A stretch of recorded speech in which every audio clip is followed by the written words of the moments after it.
Donald Trump's campaign has sort of taken on the stench of death, as much as I hate to say that, you know. I felt that way for several years now. I'm good. I've had 15 years of practice.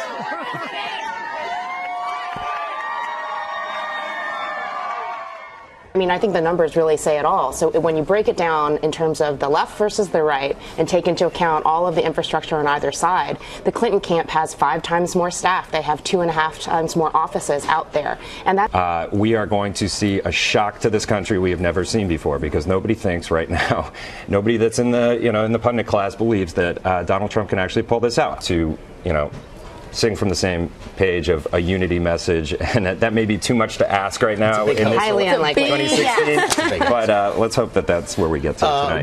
The bigger picture, this was really an opportunity for a Republican to win this race. I mean, Hillary Clinton is an unpopular candidate, as is Donald Trump. But Trump had opportunities after becoming the nominee to pivot to being a more appealing candidate and went in a different direction. I think he had an opportunity to actually really win this thing pretty easily, and I think he just fumbled it over the last 6 months.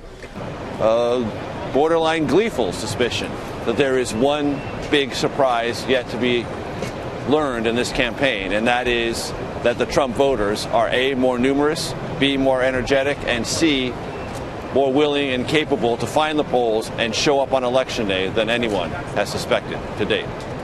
How this campaign would orient itself to the question of concession or acceptance of an outcome they find unwelcome. Well, that is a theory meant to stoke disbelief in underlying science. It's not a new thing for Donald Trump when it comes to either the scientific basis of public policy polling or political polling, or climate change, or facts about crime statistics, or facts about immigration flows. There is a rather consistent hostility Donald Trump has to provable and measurable facts. He has an orientation to the world. He has a worldview that is unique, to put it mildly, at times, and estranged from measurable facts in certain instances. That his supporters accepted doesn't make it true. It just makes it politically relevant. And we'll see how long that lasts as voters cast their ballots today. Donald Trump goes to these rallies, has attended these rallies, 5 of them yesterday, sees the big crowds, and seems to believe that translates into, if nothing else, that which a ground game is doing, meanwhile, for the Clinton campaign. Linda, in terms of hypotheticals, if every candidate on a day like today has 2 speeches, what does Hillary Clinton say should Donald Trump win? Wow. That's the question. I mean, I'm not even prepared to answer that. I feel like Mitt Romney. Sorry, Kevin. I'm not prepared to do the concession side of things. I think she would be gracious. And I think that she would probably say that the cycle has had a lot of negative discussion and that America needs to move past that. I feel like the kind of speech that she would deliver would be a little bit like the statement that John McCain made when he won. When he lost, which is the country's great. We need to move past this and we need to get on to issues that really matter to people. Especially, I think, for Donald Trump, who, by all accounts, entered this race not presuming that his name was going to be on the ballot for the presidential nomination come November 8th, 2016. This has been an extraordinary and unlikely election season like none we've ever seen before. And I am sure that there is a rush that you get when you walk into that booth and see your own name at the top of the ballot. He went with his stump speech, and then he added in one additional point that was not in his stump speech, which was, I'm here in New Hampshire, and then I'm going to Michigan. And I was like, well, then why are you saying it here in New Hampshire? That's the place that I think that when we talk about disorganization of his organization, that's where I think it matters. If people are there to feel like he's here to make me feel special, he works for me, then why are you talking about this other state that you're now considering is important? I think that may be a little bit of a disconnect for his voters, which could then depress enthusiasm. Maybe he felt he did enough by dropping Tom Brady and Bill Belichick's names. Oh, wow. You I went there, didn't I? If he'd only added the at the end, that would have really sealed the deal for him. Wow. Patriots fans everywhere just put a little pin in the voodoo doll. I think over the course of this election, the course of the discourse, and I think particularly where Trump has been as a candidate, has really brought that gender piece back up for people and has allowed for those very powerful moments with women. So, we'll get a little shimmy on, little pantsuit nation. Pantsuit nation. I think that we can leave it. That's where we're going to leave it. That's where we are. But his problem is that he will forever be defined by Donald Trump and the fact that he cast his lot with a guy who wanted to undermine the freedom of the press, who wanted to undermine our democratic process. And so as decent as a guy, personally, as Mike Pence might be, I think that Donald Trump will always define who he is in the public's eye. Oh, it's happening. Everything they said we were going to do, they're actually doing. They're intimidating, they're suppressing, they're disenfranchising. It's getting ridiculous. Give me some specific examples. What's going on? We had like 40 election board workers. Now, these are court-appointed officials, not poll watchers. They're actually election board officials that conduct the inside of the polling place being evicted. Tell them that they don't come back, that we don't want you in here, we don't want Republicans in here. These people are scared to go back and vote, so they're actually disenfranchising these people's votes. Tonight, the most important speech is the concession speech. Okay? How, whoever loses, how they set the tone.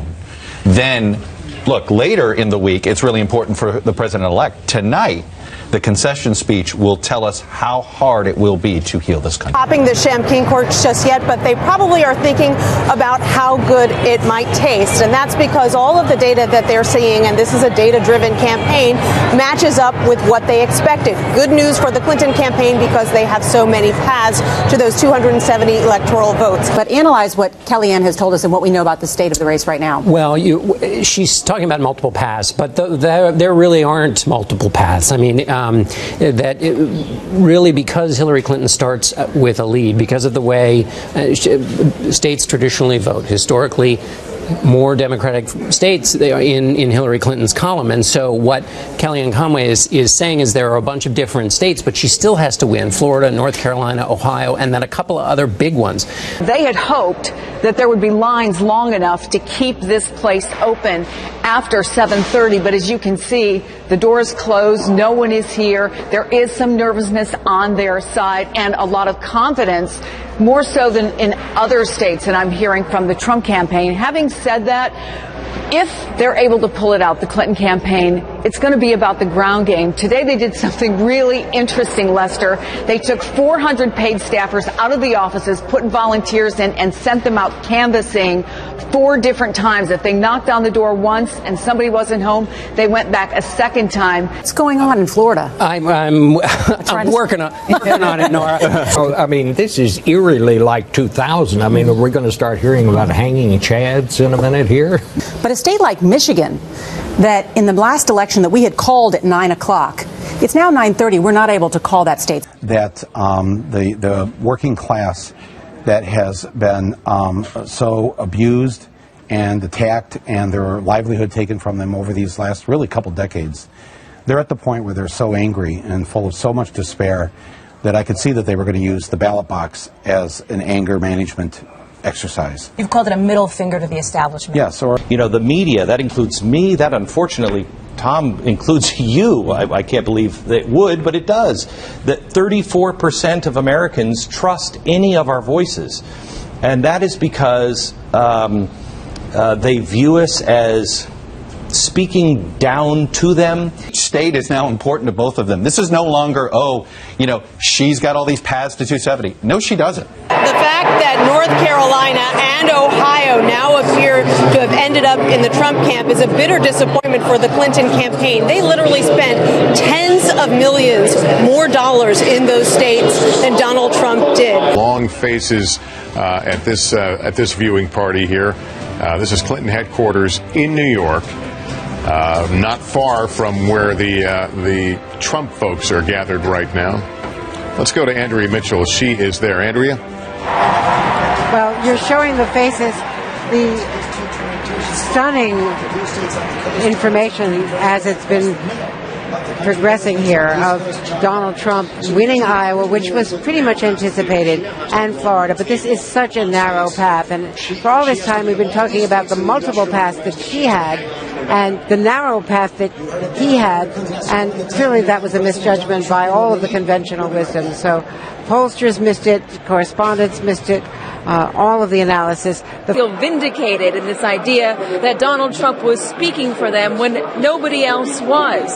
Said things that no other candidate could have possibly said and survived, and yet he has. And despite the various outrageous statements that he has made, despite the various controversies, despite saying that a Mexican judge was biased because of his heritage, despite attacking a Gold Star family, despite saying that he could grope women because he was a celebrity, despite multiple women coming out against him and saying that he touched them inappropriately or acted inappropriately to him. He has survived all of that. I believe Donald Trump will be a truly great president. And the people of America... I'll remind you, he's at 228 electoral votes, so not quite victory yet.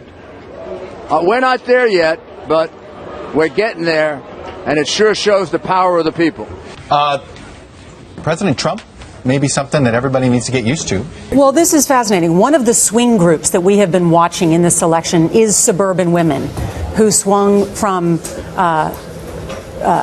Bush to Obama won them in the last election, and we were wondering where they would go. Hillary Clinton was in Wisconsin, we just checked, was April 2nd, 7 months ago. So a tight race here really was not on the campaign's radar screen at all. Now, the Clinton campaign itself was very chatty earlier in the night. They've gotten quite quiet. But the Canadian website may have crashed, but there are at least 49 million people in this country who are very happy with this outcome. That's exactly right, yeah. We're starting to hear the word tears from a lot of these watch parties. We are. I think the Clinton campaign and the Clinton supporters are beginning to realize that the path to 270 is looking pretty bleak. They decided to stop waiting for legislative remedies or a constitutional amendment. They just put someone, or put their support behind someone who they believe, because of his wealth and because of his understanding of the system, having once been a donor, but now an outsider of his own, couldn't be bought and would really represent their interests and not anybody else's. People starting to leave early. They are in tears. A lot of red faces here, Lester, as they watch these results come in. One supporter describing it as stunned disbelief.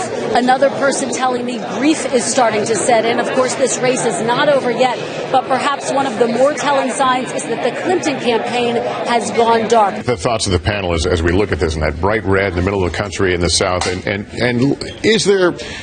To what extent is there a racial component in this, in terms of who is voting for Donald Trump and who's voting for Clinton? Okay, this is a big split in this country. There's a big non-white split. Because this is going to be a conversation going forward. You realize that she's losing Texas by all of just 8 points. I mean, the fact of the matter is the Latino vote showed up in a big way for her. And I think that what's going on, it's always important to have a conversation about where we are in race, but the truth is we elected the country's first African-American president not once but twice.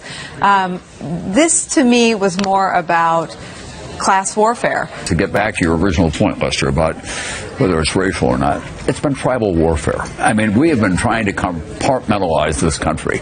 You know, I'm going to take the white working class vote, I'm going to hug them, I'm going to get the Hispanic vote, I'm going to get the African American vote, and it's been compartmentalized in a way, and both of them played that game. You know, let's fracture the country and hope that I end up with more parts than the other guy does. We talk about the racial element, let's not miss the gender element here. I mean, it's the first female presidential candidate on a major party ticket.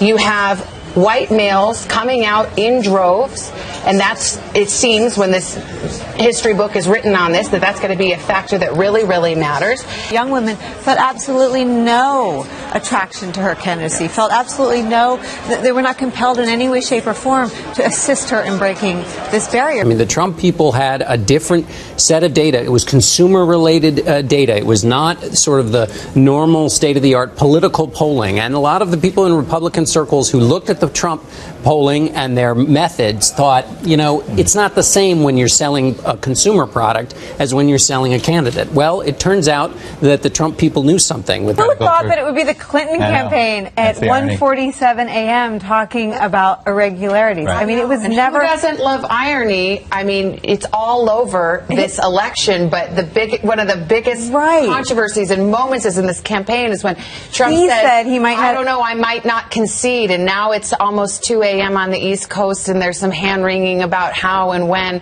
Hillary Clinton might concede. So now she's on the business end of all of the arguments she made. It's such a stunning turn of events. So we're not going to have anything more to say tonight. So listen to me. Everybody should head home, You should get some sleep. We'll have more to say tomorrow. I've just received a call from Secretary Clinton.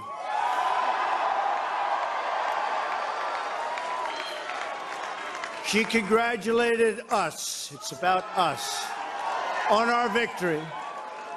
And I congratulated her and her family on a very, very hard-fought campaign. I mean, she fought very hard.